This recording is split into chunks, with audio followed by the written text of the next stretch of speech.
ہر سال 18 مئی کو دنیا بھر میں ایڈ ویکسین کا عالمی دن منایا جاتا ہے۔ اس دن کو منانے کا مقصد ایڈ ویکسین کے بارے میں شعور اجاگر کرنا اور لوگوں کو اس کے بارے میں آگاہی فراہم کرنا ہے۔ اس کے ساتھ ساتھ یہ دن ان ڈاکٹروں، سائنسدانوں کے لیے بھی وقف کیا جاتا ہے جو ایڈز کی روک تھام کے لیے مسلسل کوششیں کر رہے ہیں۔ ایڈز ایک مہلک جان لیوا مرض ہے جس کا انکشاف 1981 میں ہوا۔ قدرت نے انسانی جسم کو مختلف بیماریوں سے بچانے کے لیے ایک نہایت ہی مؤثر مدافعتی نظام سے نوازا ہے۔ اس مدافعتی نظام میں کمزوری سے ایڈز کا مرض تشکیل پاتا ہے۔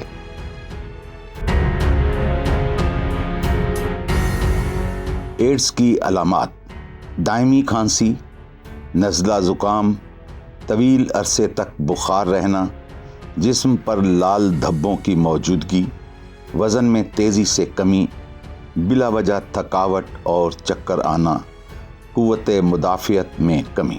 ایڈز سے بچاؤ کی احتیاطی تدابیر: استعمال شدہ سرنجوں کے دوبارہ استعمال کو ترک کرنا، کسی شخص کو خون لگانے سے پہلے خون کی مکمل جانچ پڑتال کرنا، ایک سے زائد شخص کا کسی بلیڈ کو استعمال نہ کرنا، اپنے ہی شریک سفر کے ساتھ زندگی گزارنا۔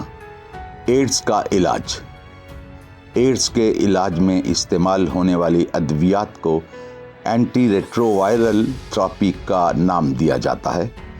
اینٹی وائرل تھراپی ہمارے جسم میں موجود وائرس کی تعداد کو کم اور CD4 سیلز کی تعداد کو زیادہ رکھنے میں مدد دیتی ہے، لیکن اس تھراپی کے کچھ مضر اثرات بھی ہیں، جن میں قے، متلی اور چکر آنا، جسم پر الرجی ہونا اور ہر وقت تھکاوٹ محسوس کرنا شامل ہیں۔